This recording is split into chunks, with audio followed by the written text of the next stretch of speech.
Hola a todos, amigos del Juan de Mariana. Estamos en una charla semanal más, esta vez, como sabéis, dando continuidad a un proyecto que iniciamos este verano, que es Solidaridad Privada COVID-19, un poco para poner de relieve el rol que la sociedad civil, tanto a través de la empresa como de organizaciones de la sociedad civil, ha tenido durante los meses más duros de la crisis del coronavirus, que todavía no ha terminado. Y para ello, hoy nos acompañan dos personas. Por un lado, Jaime Serrano, que es cofundador y COO de Cloud District. Y por otro lado, tenemos a Hugo Rodríguez, que es cofundador y co-CEO de Grosso Napoletano, una cadena de pizzerías napolitanas en Madrid. Bueno, muchísimas gracias a los dos por estar aquí. Nos vais a contar qué habéis estado haciendo durante estos meses. Sabemos que habéis llevado a cabo proyectos bastante interesantes. Y la primera pregunta que me gustaría lanzaros, para situarnos un poco en cómo empezó todo esto, es cómo os pilló, ¿no?, la cosa del coronavirus. ¿Estabais preparados? ¿No? ¿Qué medidas tuvisteis que adoptar para prepararos? No sé si creo que Jaime o tú mismo empiezas. Sí, empiezo Venga. yo mismo. Bueno, lo primero, un placer estar aquí y muchas gracias por invitarnos. Yo creo que es imposible estar preparado para lo que nos ha pasado este año y lo que nos está pasando. Desde luego, desde el punto de vista práctico, yo creo que nosotros puede que lo estuviéramos más que otras empresas, ¿no? Ahora voy un poquito más para allá. Pero yo recuerdo un momento que se me va a quedar para toda la vida. Bueno, espero que se me borre antes o después, pero probablemente se me quede para toda la vida, que es el momento en el que el día que parece que en la Comunidad de Madrid van a cerrar los colegios, esa mañana cogemos a todo el equipo, lo metemos en la sala de reuniones y me tengo que enfrentar a 40 personas que están mirándome esperando a que les diga qué va a pasar y qué tenemos que hacer, ¿no? Y fue de las cosas, de los momentos más marcianos de mi vida, ¿no? El decir, bueno, pues nos vamos a ir a casa, y la gente me decía, ¿pero cuánto va a durar? Y yo decía, me encantaría saberlo, pero no tengo respuesta para estas cosas, ¿no? Ese momento fue muy raro y ya os digo que yo creo que eso se me va a quedar ahí para mucho tiempo. Pero bueno, también creo que personalmente desde la dirección de Cloud y de muchas empresas estamos respondiendo muy bien y estamos siendo capaces de liderar nuestros pequeños, digamos, cotos de liderazgo, ¿no? que ahora comentamos. Respecto a la cosa práctica, yo creo que el mayor cambio en el mundo de las consultoras, oficinas, que es lo que hacemos nosotros somos una consultora de producto digital. El gran cambio ha estado en el teletrabajo, ¿no? Fundamentalmente. Nosotros, por suerte, digamos que ya nos habíamos ido haciendo el teletrabajo desde hacía mucho tiempo, no tanto como ha sido ahora, pero sí teníamos pues alguna política de teletrabajo, de flexibilización, teníamos varios empleados trabajando en remoto en diferentes ciudades de España. Llevamos mucho tiempo trabajando con Estados Unidos y allí, aunque ha habido veces que hemos viajado para hacer proyectos, la relación fundamentalmente ha sido en remoto y siempre habíamos visto que era más o menos fácil, llevadera, etcétera. Y como os decía, pues la mayoría de los compañeros estaban acostumbrados a teletrabajar pues 1 o 2 veces por semana, ¿no? Entonces, ese primer momento de, bueno, pues nos vamos a teletrabajar fue relativamente fácil porque todo el mundo tenía portátil, tenía más o menos las cosas preparadas, no teníamos que coger ficheros que estaban en local, en el servidor, en la oficina o de repente empezar a repartir portátiles, como sé que le ha pasado a muchas empresas, ¿no? Nosotros en ese sentido estamos preparados para ese primer momento. Luego ya, para lo que no estamos tan preparados, a lo mejor era para estar todos teletrabajando a la vez, que eso cambia mucho las dinámicas, ¿no? No es lo mismo que haya unos cuantos en la oficina y la oficina es el centro de la acción y de la interacción y tú estás en tu casa y te conectas con la reunión en la oficina, con esa descentralización total. Eso sí que fue un poquito más complejo, ¿no? Y luego para lo que en absoluto estamos preparados es para todos los vaivenes y el proceso que ha venido después y la incertidumbre, ¿no? Sobre todo es lo más complejo para nosotros a nivel de liderazgo, ha sido el superar un poco la incertidumbre constante, que además sigue existiendo, y transmitir a los empleados seguridad y un poco de certidumbre y de saber que vamos hacia un sitio juntos, ¿no?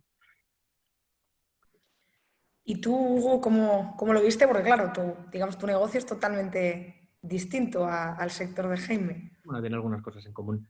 Lo primero, Irune, muchas gracias por la invitación y por poder compartir este tiempo contigo y con Jaime. Es una pena que no pueda ser en otras circunstancias y vernos la cara, pero bueno, lo bueno es que tenemos la tecnología para seguir adaptándonos y a empresas como Cloud District que te hacen desarrollos de productos que luego te ayudan en el día a día, ¿no? Nosotros al final vendemos pizza. Y lógicamente somos pizzerías napolitanas en Madrid, ahora también, bueno, desde el mes de julio en Valencia, que luego cuento porque justo íbamos a abrir nuestro primer establecimiento fuera de Madrid. Lo íbamos a hacer en abril porque rimaba con abril y nos quedamos sin rima al final, porque lo tuvimos que hacer en julio. Y entonces, nada, pues básicamente yo recuerdo cuando escuchaba a Jaime, estaba recordando también el mismo momento en esta sala de nuestra central en Prosperidad, en el que nos llegaban las noticias de que cerraban los restaurantes, ¿no? En ese momento, pues el equipo directivo, mi socio Jorge, Bruno, bueno, todos mis compañeros, nos mirábamos a la cara diciendo, ¿qué hacemos, no? O sea, tenemos los restaurantes llenos de gente ahora mismo, llenos de materia prima, y a partir de mañana hay que cerrar, además, la incertidumbre de la que hablaba Jaime. No sabíamos si íbamos a poder operar delivery, no íbamos a poder operar delivery, o sea, estábamos completamente perdidos. Entonces, bueno, pues vivimos unas semanas muy duras, en las que además, por la casuística de la compañía, pues teníamos que combinar tanto el teletrabajo como la actividad presencial, porque bueno, nosotros mismos estuvimos durante varios días vaciando restaurantes, porque claro, al final un restaurante es algo que funciona en el día a día, tienes un montón de maquinaria o incluso, imagínate, de materia prima dentro de las neveras, que si no la utilizas, pues se pone mala, ¿no? Entonces estuvimos durante semanas repartiéndonos esa responsabilidad y sudando la gota gorda para poder dejar en stand-by todos los restaurantes que luego, lógicamente, cuando pudimos volver a abrir, pues un restaurante no se abre de un día para otro, ¿no? Entonces, al final, pues son 3-4 días entre que pones todo en marcha otra vez. Luego, por otro lado, sobre todo esa responsabilidad que yo lo recuerdo un poco como, bueno, y lo sigo sintiendo cada día. Cuando eres empresario hay algo que es muy importante, que es la responsabilidad que tienes o la mochila llena de piedras, porque al final nosotros en Grosso somos aproximadamente 110 personas que vivimos de vender pizzas, ¿no? Y entonces, bueno, cuando lanzaban todas las herramientas de ERTES de fuerza mayor y demás, ¿no? Pues a la hora de aplicarlos, tenemos que transmitir esa tranquilidad para que los empleados fueran conscientes de que se iban a ir a casa de manera temporal, que no sabíamos hasta cuándo, pero que transmitirles la tranquilidad de que Grosso Napoletano era una compañía que iba a subsistir, sobrevivir y que teníamos un largo recorrido. Respecto a la materia prima, que al final pues bueno, es uno de los centros de coste principales de nuestro sector, junto con el coste personal, ¿no? Teníamos pues toda la materia prima para servir a todos nuestros restaurantes durante el fin de semana y hasta el martes, que nos volvería a llegar el siguiente pedido. Y en ese momento, pues ahí es cuando nos dimos cuenta de que no podíamos tirar todos a la basura, ¿no?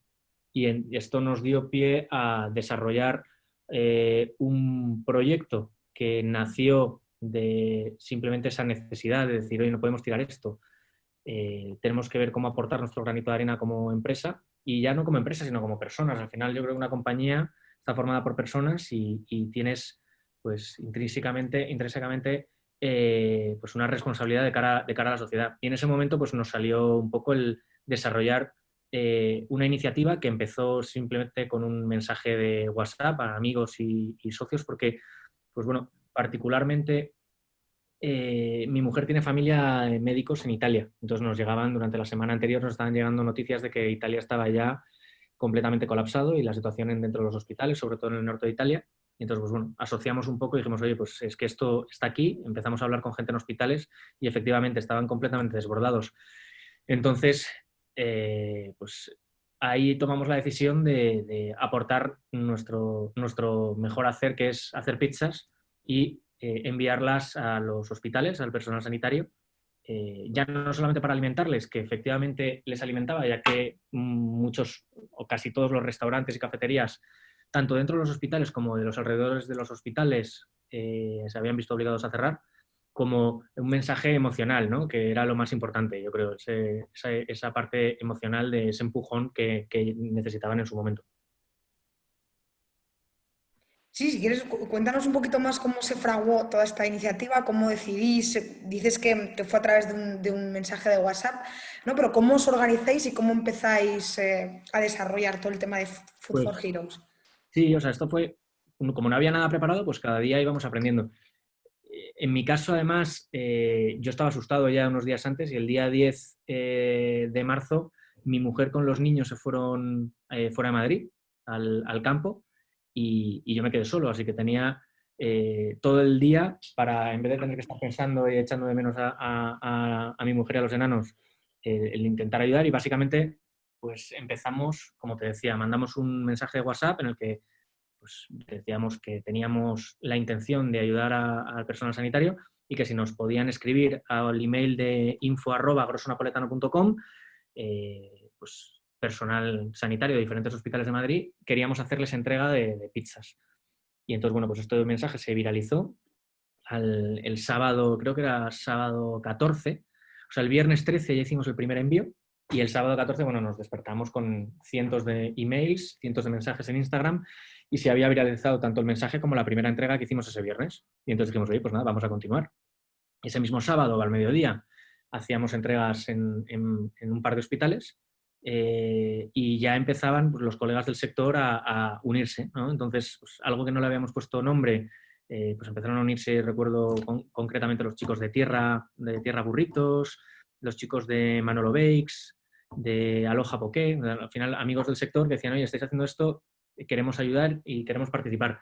Entonces, pues básicamente empezamos a contactar con personal sanitario, organizábamos entregas tanto al mediodía como por la noche y pues era una salvajada porque no paraban de llegar cada vez más reclamaciones de envíos a diferentes hospitales y cada vez más restaurantes, operadores, grupos de alimentación, hasta que, bueno, pues la primera semana esa fue una locura de 8 de la mañana a 12 de la noche sin parar de hablar por teléfono y empezamos a construir un movimiento que ya decidimos ponerle nombre y se nos ocurrió ponerle el nombre al paraguas conceptual de Food for Heroes y básicamente pues desde Grosso Napoletano decidimos que era un movimiento sectorial, o sea, que era algo que teníamos que construir entre todos y que no queríamos apropiárnoslo nosotros.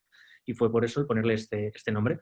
Y entonces todo se fue complicando, porque claro, cada vez había más hospitales, cada vez había más operadores, y entonces, pues, gracias al equipo de Grosso que se involucró por encima de su responsabilidad como empleados, ¿no? O sea, al final, aquí, que es lo bonito de la RSC de verdad, es que no estaba nada planificado y era cada persona aportaba lo que podía y eso hizo que el proyecto pudiera crecer y autogestionarse. Entonces, pues bueno, en concreto Javi, que es un compañero, Javi Contreras, compañero de Grosso, que al final es un coco brillante, ingeniero y nuestro director de Business Intelligence, dijo, oye, es imposible que esto lo gestiones tú solo por teléfono o con mi ayuda o la ayuda de otro. Entonces, vamos a hacer un sistema de grupos por WhatsApp, porque en ese momento, claro, no teníamos ni capacidad ni tiempo, sobre todo, para llamar a los amigos de Cloud District, por ejemplo, ¿no? y componer un sistema o programar un sistema de comunicaciones basado en grupos y demás.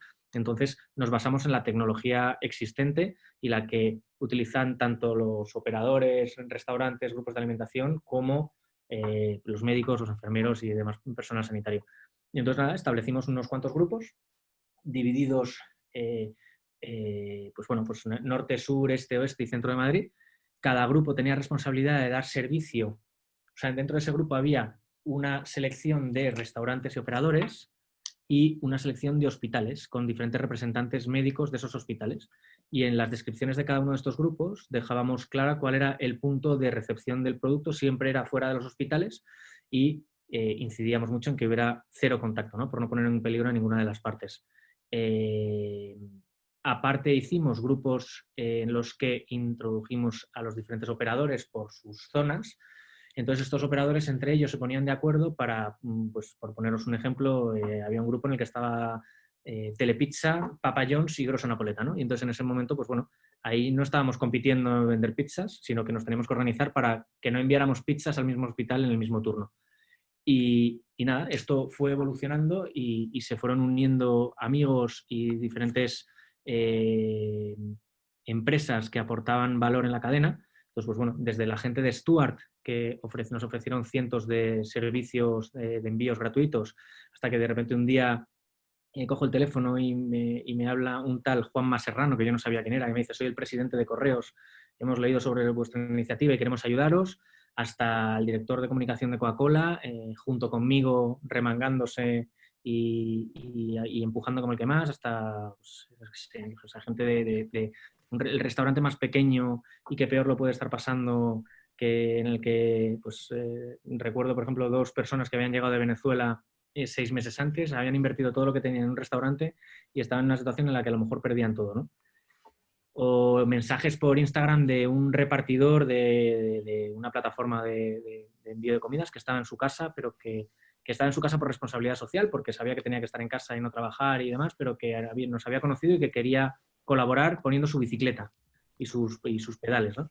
Ya, al final pues fue un movimiento, la verdad, que muy bonito, en el que gracias además a gente como Cloud, que nosotros ya nos conocíamos de antes, desde hace unos cuantos años, pero bueno, pues te llamaban y decían, oye, ¿cómo podemos ayudar nosotros? ¿No? Y ahí es donde pues, nos echaron una mano tanto ellos como todos sus empleados, que es algo que estaremos eternamente agradecidos, como a cientos, te diría casi miles de personas que nos hicieron donaciones a través de un proyecto que se llamaba Cuando Volvamos, en el que hicimos una preventa de pizzas y ese dinero que recaudamos lo redirigimos a seguir entregando pizzas durante semanas y semanas. Estuvimos 2 meses y medio sin parar, repartiendo cientos de pizzas al día y ayudando a coordinar un poquito todo esto. Y luego ellos también realizaron su superproyecto en el que estuvimos encantados de poder colaborar y que además sé que su proyecto continúa en el tiempo. Al igual que el nuestro, lo tenemos un poco parado y seguimos colaborando de manera puntual con algunas organizaciones. Viajó a otras ciudades y al final, como es un proyecto de todos a la vez, pues cada uno lo ha ido evolucionando de una manera u de otra, pero yo creo que lo que tenemos que hacer es, nosotros particularmente en el sector de la alimentación y de la restauración, es estar orgullosos porque, bueno, lo que está claro es que los españoles como sociedad, cuando realmente tenemos algo que nos importa y cuando queremos o nos ponemos un objetivo, yo creo que uniéndonos lo conseguimos y ahí lo demostramos y ojalá las próximas veces sean, pues bueno, sin que haya tanto dolor, ¿no? Totalmente, bueno, muchísimas gracias por, la verdad es que ha sido súper emocionante escuchar el testimonio. Y bueno, y ahora si te parece, Jaime, cuéntanos tú, cómo, Sí, cómo... por supuesto, porque además lo nuestro, lo que nosotros hemos podido hacer también un poco en lo que está comentando Hugo, ha venido muy influido por ellos, ¿no? Nosotros, bueno, estamos hablando de esas primeras semanas de incertidumbre y de intentar ver cómo diriges, ¿no? Y cómo estás, pues eso, Hugo tenía a su mujer y a sus niños yéndose, yo tenía a los míos en casa, que tiene su parte buena porque estás con ellos, pero también su parte muy complicada, ¿no? Como un montón de gente está compartiendo estos meses. Pero en medio de todo eso, bueno, yo tenía la sensación, y casi toda la gente de dirección de mi empresa, Carmen Boronat, que yo creo que has hablado tú con ella, Irune, o mi socio Gedeón, queríamos hacer algo más, ¿no? O sea, no nos entraba en la cabeza que eso fuera todo. O sea, vale, ya tenemos más o menos las cosas organizadas, vemos que la continuidad del negocio está más o menos garantizada, estamos encima de los empleados, pero tenemos que hacer algo por la sociedad, ¿no? Más allá de pues eso, en este momento programar aplicaciones o hacer un producto digital no da tiempo o no ayuda, ¿no? Intentamos hacerlo y intentamos vimos varias posibilidades por ahí y desde luego no tenía la agilidad suficiente, pero sí que teníamos esa necesidad de contribuir como muchísima otra gente, ¿no? Y estamos viendo iniciativas de gente cercana, pues por ejemplo hubo un proyecto también de compra de respiradores que luego se donaron, dirigido por otro amigo común que es David Carrero, y luego estamos viendo Food for Heroes, ¿no? Y la sensación que tuvimos en ese momento fue, oye, es que esto que está pasando lo está haciendo, son proyectos alucinantes que está haciendo gente muy cercana, que está haciendo amigos, ¿no?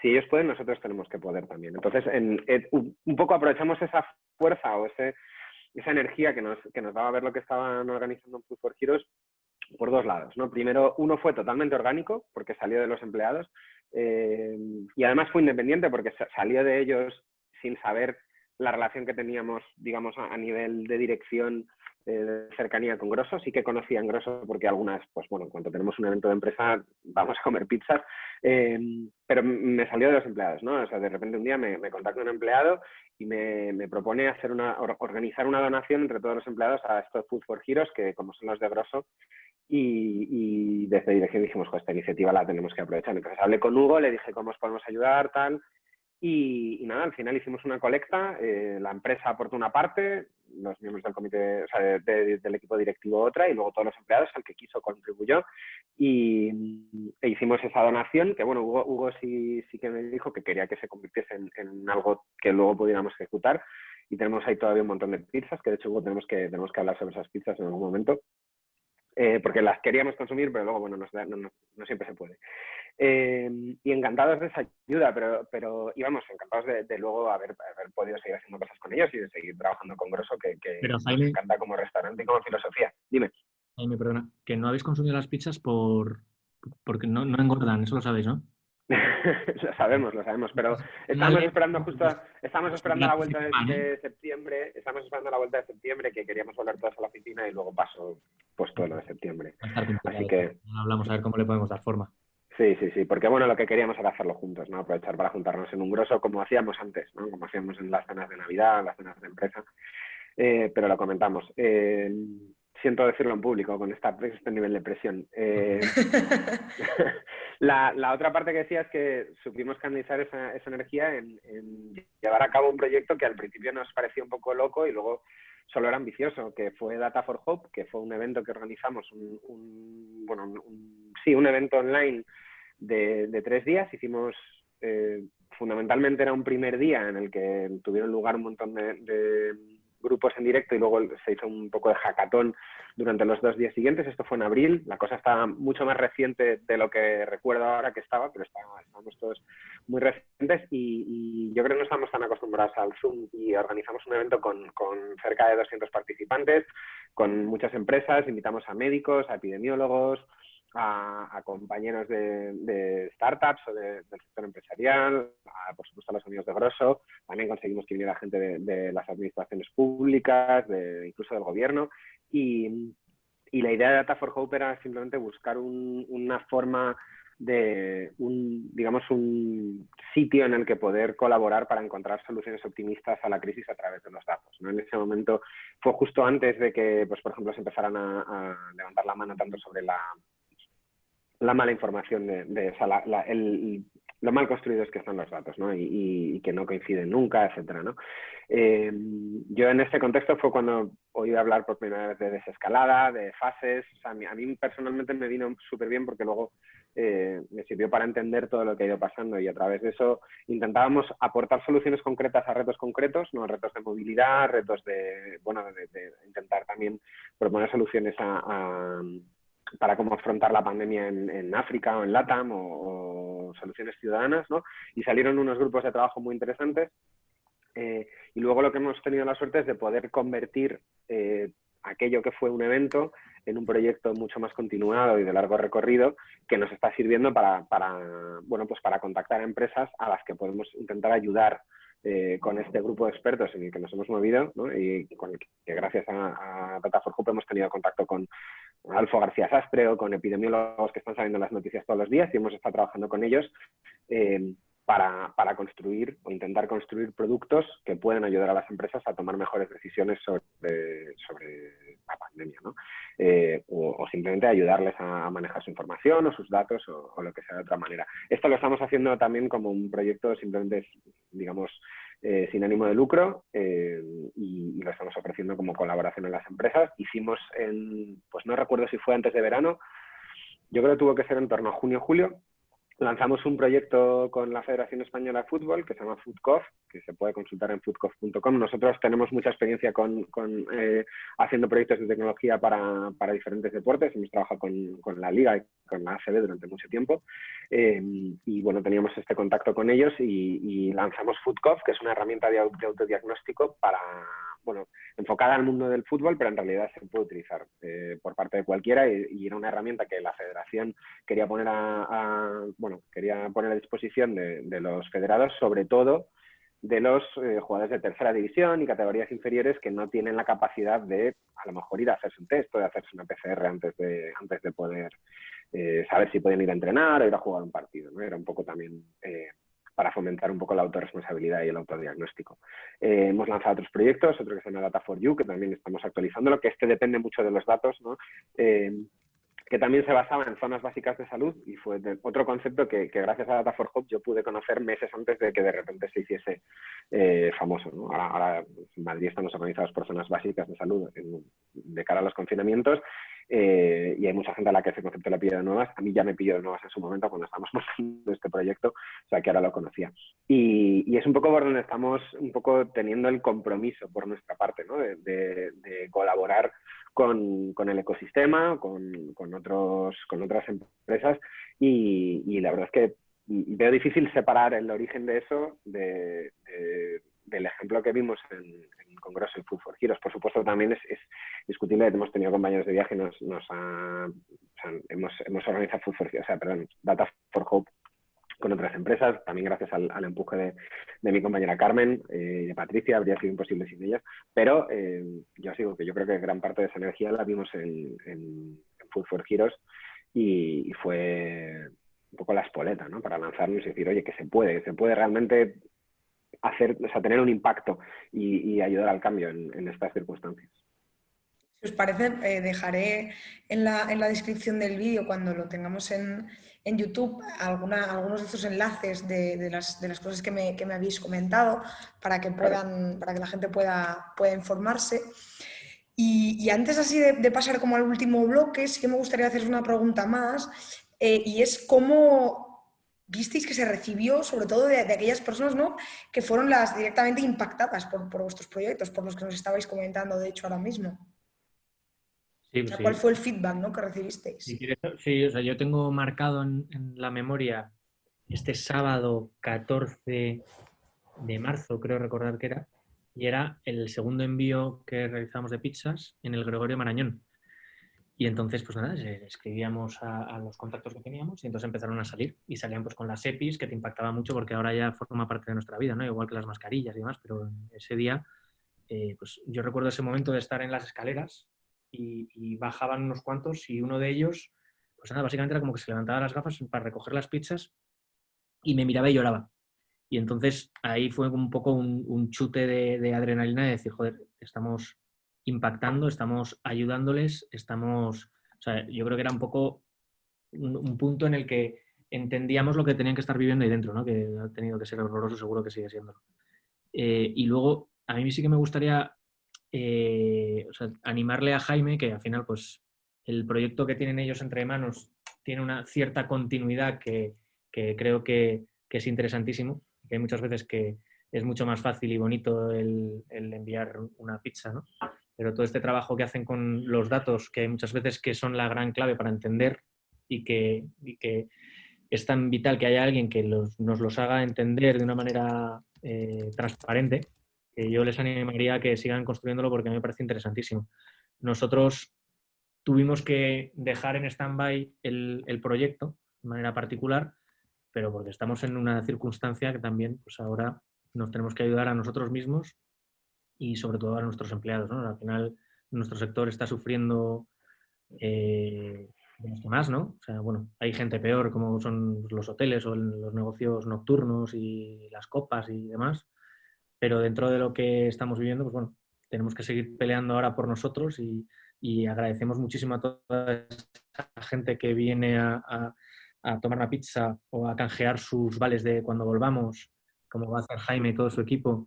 Y vienen médicos y te dicen, no, estamos aquí porque nos habéis ayudado y no sabéis cómo os lo agradecemos. Además, entonces, eso te llena un poquito de fuerzas para, a pesar de lo complicado que es gestionar una empresa de hostelería en esta situación, pues te sigue dando un poquito de esa fuerza para seguir viendo la luz a ojalá 6 meses vista y que intentar salir todos lo mejor posible de esto.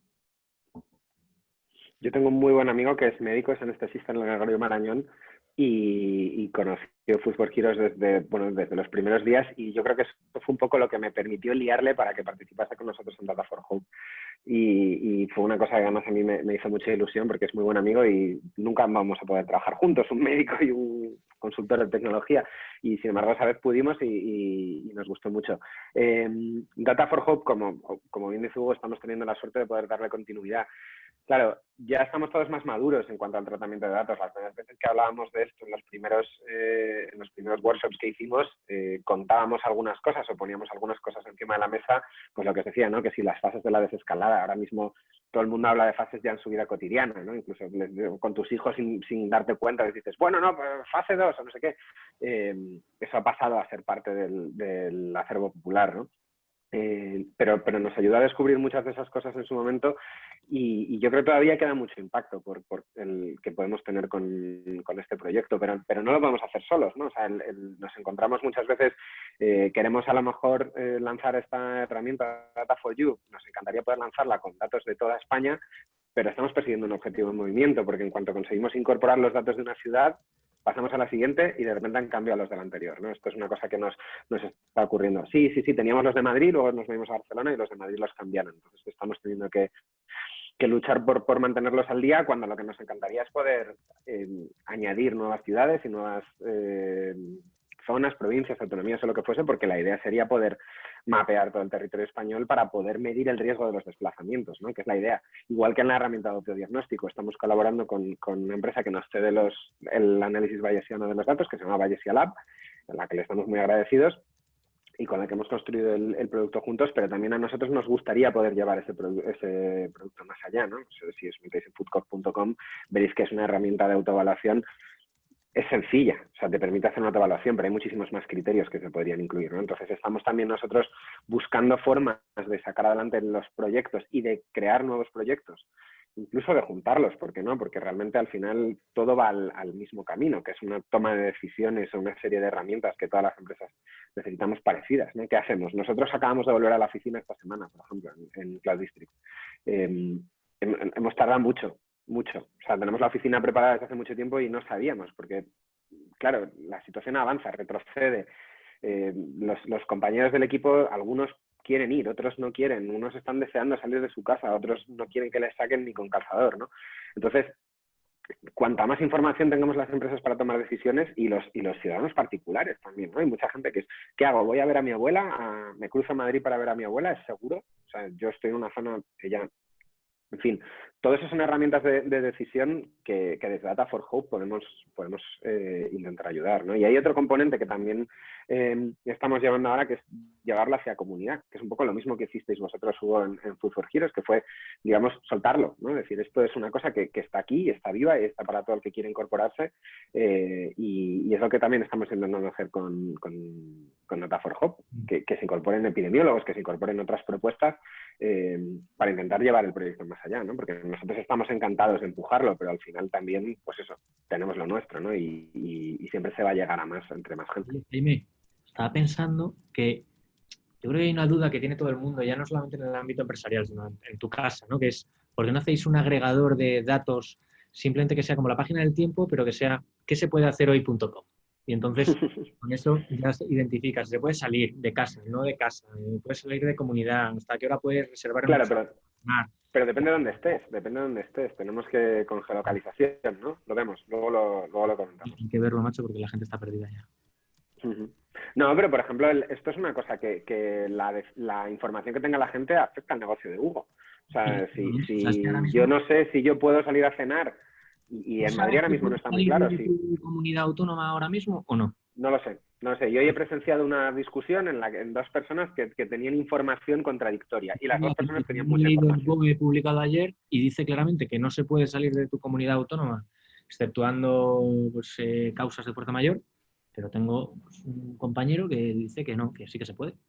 Al igual que las limitaciones de los horarios, los toques de queda son de 11 a 6, pero se pueden variar y entonces la Comunidad de Madrid es a partir de las 12, pero es normal que la gente esté perdida. Es que la gestión de la información que se está realizando es tremendamente confusa, macho. Sí, es confusa y además se está queriendo...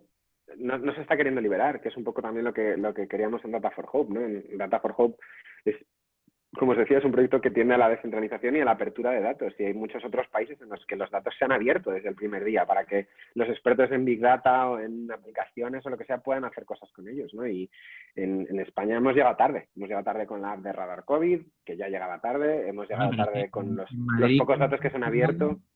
En Madrid se ha activado, creo que la semana pasada o hace 2 semanas, leí, y aparte está completamente desfasada, porque ya está claro que los contagios se realizan por, ¿cómo se llama? Por el aire. Sí, hay transmisión comunitaria, y hay transmisión comunitaria, que eso o sea, valía para el momento del rastreo. Nosotros en Data for Hope llevamos hablando, tenemos una serie de podcasts en Spotify y en otras plataformas, si queréis comprobarlos, y estamos proponiendo herramientas de rastreo y comparando con proyectos que se están haciendo, por ejemplo, en Boston hace meses, ¿no? Y en el propio en el primer workshop que hicimos ya se estaban proponiendo estas cosas, ¿no? Y además tuvimos la suerte de contar, y es verdad que ahí tuvimos tuvimos gente del gobierno, de la Secretaría de Estado de, no recuerdo el nombre, era la de Avance Digital, y fue un buen momento porque les teníamos allí, ¿no? Y intentamos también transmitirles la necesidad de abrir esos datos y de ponerlos a disposición de la comunidad,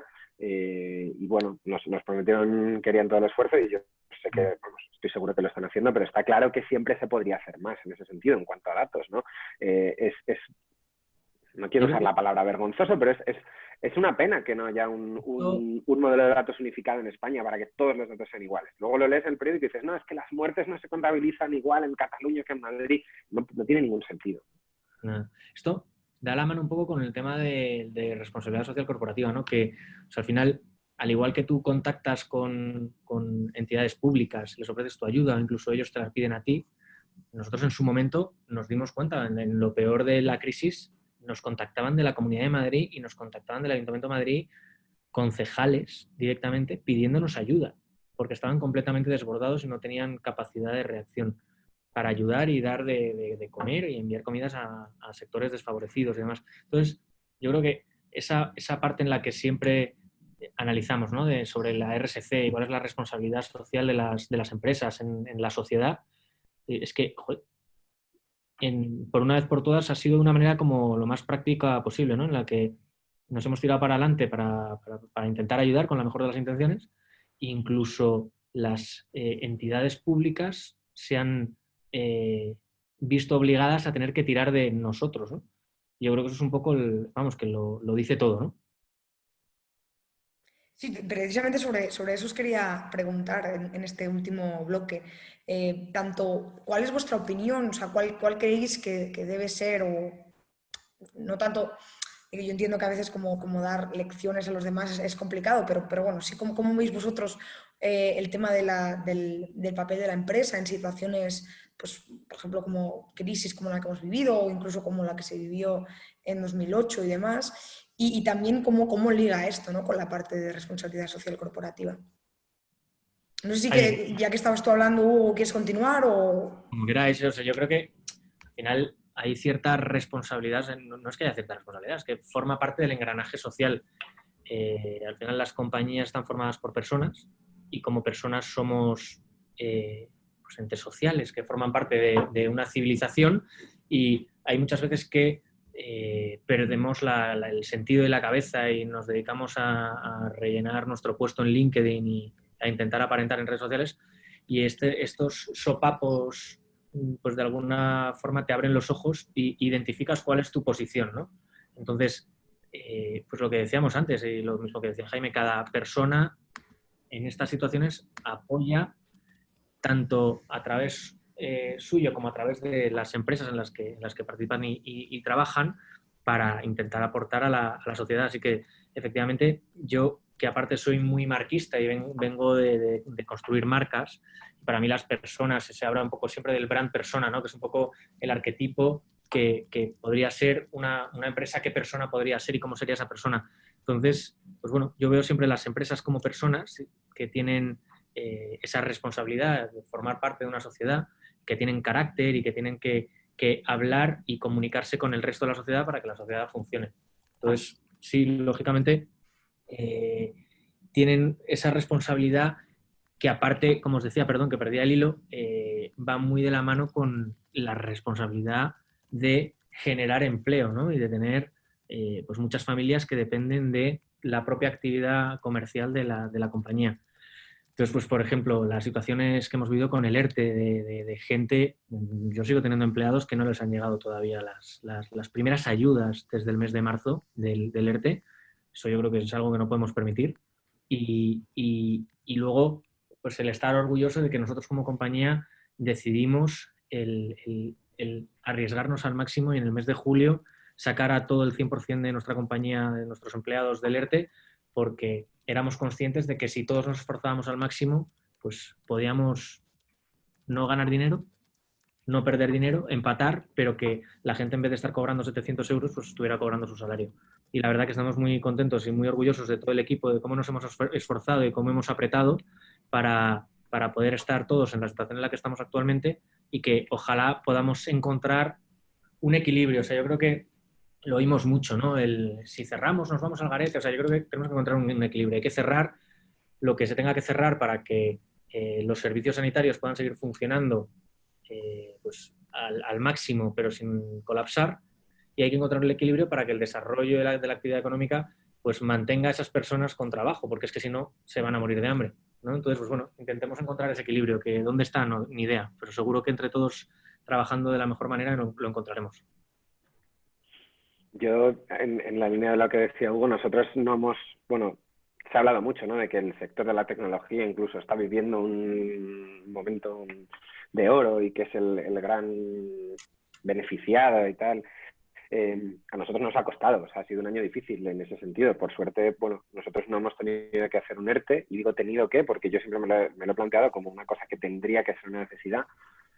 Probablemente, si hubiéramos hecho un ERTE, la cuenta de resultados de este año habría sido mejor, ¿no? Nosotros hemos elegido, como decía Hugo, el priorizar la estabilidad del equipo y el tener la responsabilidad de utilizar las herramientas en el contexto que se pueden utilizar y cuando se ponen a disposición de las empresas para lo que se ponen, sacrificando seguramente el resultado de algunos meses, pero yo creo que eso también es una labor de los empresarios, ¿no? El tomar decisiones en ese sentido, en un sentido ecosistémico, ¿no? Y bueno, de estabilidad y justo con la sociedad, ¿no?